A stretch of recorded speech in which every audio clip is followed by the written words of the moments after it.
Now the Passover and the Festival of Unleavened Bread were only 2 days away, and the chief priests and the teachers of the law were looking for some sly way to arrest Jesus and kill him. But not during the festival, or the people may riot.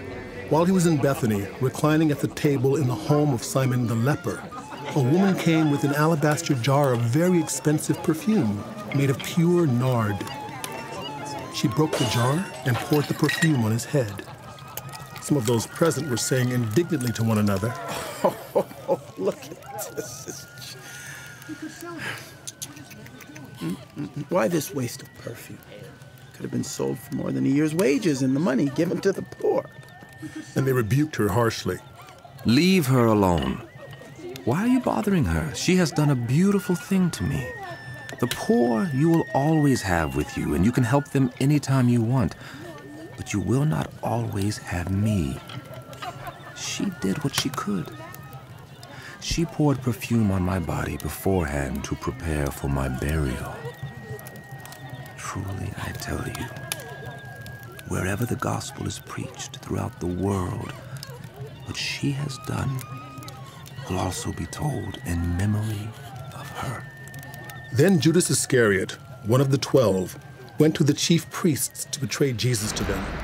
Well, they were delighted to hear this and promised to give him money. So he watched for an opportunity to hand him over. On the first day of the Festival of Unleavened Bread, when it was customary to sacrifice the Passover lamb, Jesus' disciples asked him, "Where do you want us to go and make preparations for you to eat the Passover?" So he sent 2 of his disciples, telling them, Go into the city, and a man carrying a jar of water will meet you. Follow him. Say to the owner of the house he enters, the teacher asks, where is my guest room where I may eat the Passover with my disciples? He will show you a large room upstairs, furnished and ready. Make preparations for us there. The disciples left, went into the city, and found things just as Jesus had told them. So they prepared the Passover. When evening came, Jesus arrived with the 12. While they were reclining at the table eating, he said, Truly, I tell you, one of you will betray me, one who is eating with me. They were saddened, and one by one they said to him, Surely not I. Surely not I. "Surely not I, Lord." It is one of the 12, one who dips bread into the bowl with me. The Son of Man will go, just as it is written about him. But woe to that man who betrays the Son of Man. It would be better for him if he had not been born. While they were eating, Jesus took bread, and when he had given thanks, he broke it and gave it to his disciples, saying, Take it. This is my body. Then he took the cup, and when he had given thanks, he gave it to them, and they all drank from it. This is my blood of the covenant, which is poured out for many. He said to them, Truly I tell you, I will not drink again of the fruit of the vine until that day when I drink it new in the kingdom of God. When they had sung a hymn, they went out to the Mount of Olives. You will all fall away. For it is written, I will strike the shepherd, and the sheep will be scattered. But after I have risen, I will go ahead of you into Galilee. Peter declared, Even if all fall away, I will not. Truly I tell you, today, yes, tonight, before the rooster crows twice, you yourself will disown me 3 times. But Peter insisted emphatically, Even if I have to die with you, I will never disown you. and all the others said the same. They went to a place called Gethsemane, and Jesus said to his disciples, Sit here while I pray. He took Peter, James, and John along with him, and he began to be deeply distressed and troubled. My soul is overwhelmed with sorrow to the point of death. He said to them, Stay here and keep watch. Going a little farther, he fell to the ground and prayed that if possible the hour might pass from him. Abba, Father, He said, everything is possible for you. Take this cup from me. Yet, not what I will, but what you will. Then he returned to his disciples and found them sleeping.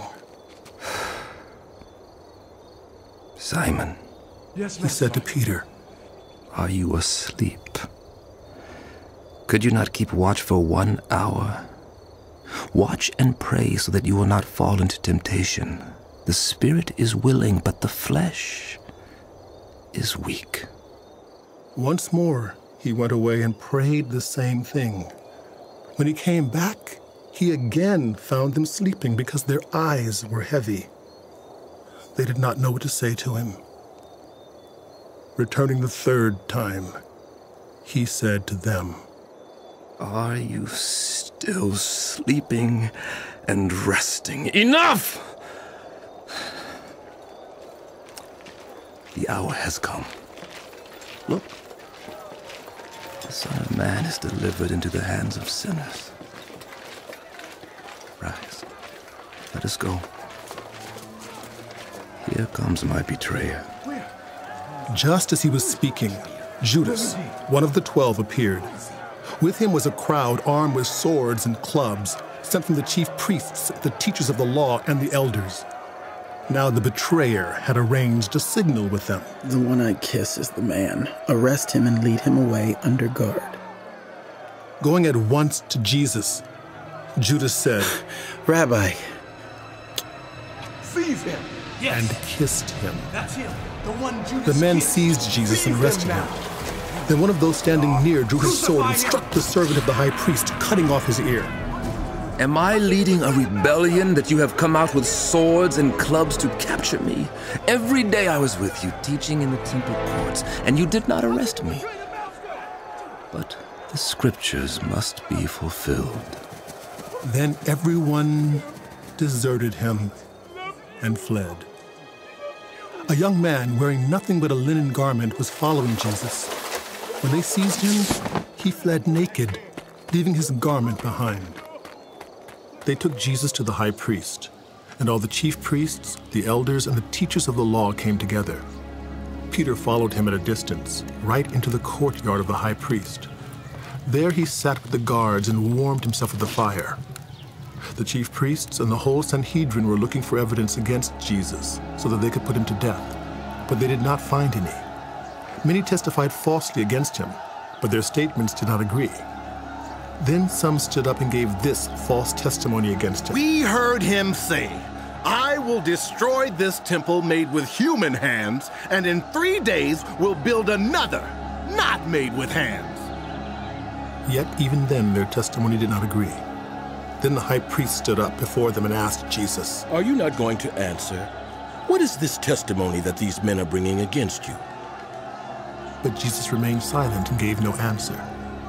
Again the high priest asked him, Are you the Messiah, the Son of the Blessed One? I am. And you will see the Son of Man sitting at the right hand of the Mighty One and coming on the clouds of heaven. The high priest tore his clothes. Why do we need more witnesses? You have heard the blasphemy. What do you think? They all condemned him as worthy of death. Then some began to spit at him. They blindfolded him, struck him with their fists, and said, Prophesy to us, Messiah. Prophesy. Who hit you? Prophesy. Hell! and the guards took him and beat him. King of the Jews. While Peter was below in the courtyard, Look at one of the servant girls of the high priest came by. When she saw Peter warming himself, she looked closely at him. You also are with that Nazarene Jesus. She said, but he denied it. I don't know or understand what you're talking about. He said, and went out into the entryway. When the servant girl saw him there, she said again to those standing around, This fellow is one of them. Again, he denied it. After a little while, those standing near said to Peter, Surely you are one of them, for you are a Galilean. He began to call down curses, and he swore to them. I don't know this man you're talking about. Immediately, the rooster crowed the second time. Then Peter remembered the word Jesus had spoken to him. Before the rooster crows twice, you will disown me 3 times. And he broke down and wept.